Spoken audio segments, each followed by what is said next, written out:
Ça date du mardi 8 avril 2025. Je demandais au Seigneur qu'il me révèle comment il voit les différentes dénominations des différentes églises chrétiennes et comment lui prévoyait que cela évolue dans le temps. Et voici. Je comprends ta confusion, mais ma vision était très simple au départ. Tout était dans ma parole.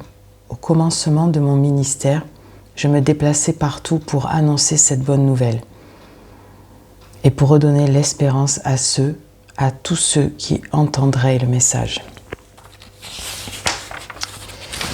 Parfois, nous nous réunissions dans les lieux qui permettaient d'accueillir un bon nombre d'entre nous, car il était important de trouver place.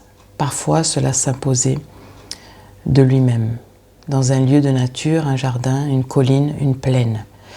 Et puis l'évolution s'est faite d'elle-même. Des beaux bâtiments ne me dérangent pas en soi. Ce qui m'est plus sensible, c'est ce qui est prêché et comment sont faits les disciples. Je pense que chacun doit se regarder face à ma parole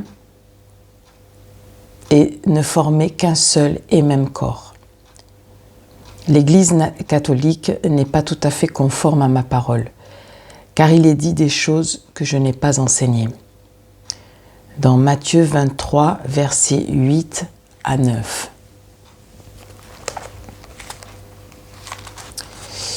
Matthieu 23, versets 8 à 9.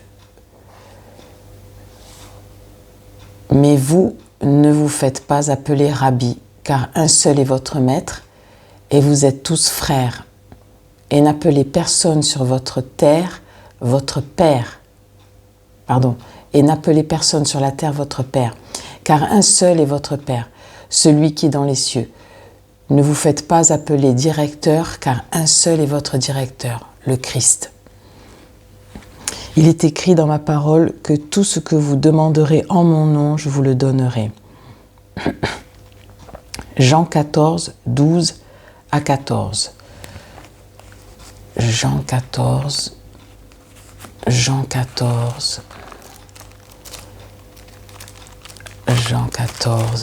le savais. Jean 14. Aïe. Attends.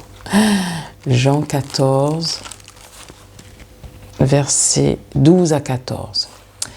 Jean 14, versets 12 à 14. En vérité, je vous le dis, celui qui croit en moi fera aussi les œuvres que je fais, et il en fera de plus grandes, parce que je m'en vais au Père. Et tout ce que vous demanderez en mon nom, je le ferai, afin que le Père soit glorifié dans le Fils. Si vous demandez quelque chose en mon nom, je le ferai. Concernant le célibat, il n'est pas imposé dans ma parole, mais c'est un choix propre à chacun. Matthieu 19,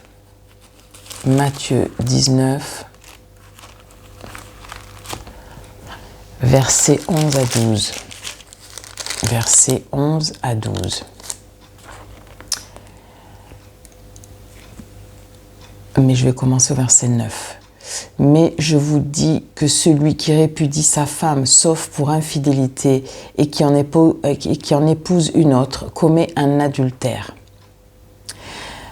Verset 10. Ses disciples lui dirent, « Si telle est la condition de l'homme à l'égard de la femme, il n'est pas avantageux de se marier. » Il leur répondit, « Tous ne comprennent pas cette parole, mais seulement ceux à qui cela est donné. Car il y a des eunuques qui le sont dès le ventre de leur mère, il y en a qui le sont devenus par les hommes, et il y en a qui se sont rendus eux-mêmes eunuques à cause du royaume des cieux. Que celui qui peut comprendre, comprenne. »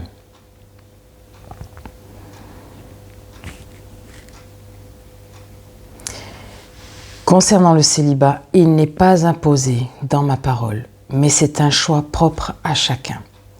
Que chacun s'examine en se référant à ma parole. Concernant l'Église protestante, Il fallait réformer l'Église déjà en place et non en créer une autre.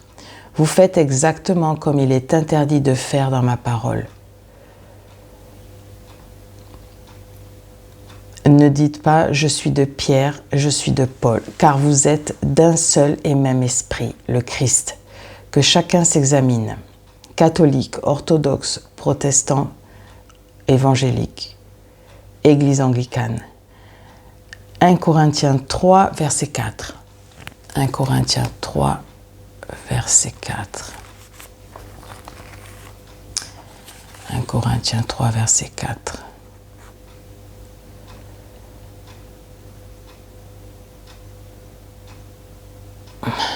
Verset 3, verset 4. Il est là. Quand l'un dit « moi je suis de Paul » et un autre « moi je suis d'Apollos », n'êtes-vous pas des hommes? Qu'est-ce que donc Apollos? Et qu'est-ce que Paul? Des serviteurs par le moyen desquels vous avez cru selon que le Seigneur l'a donné à chacun.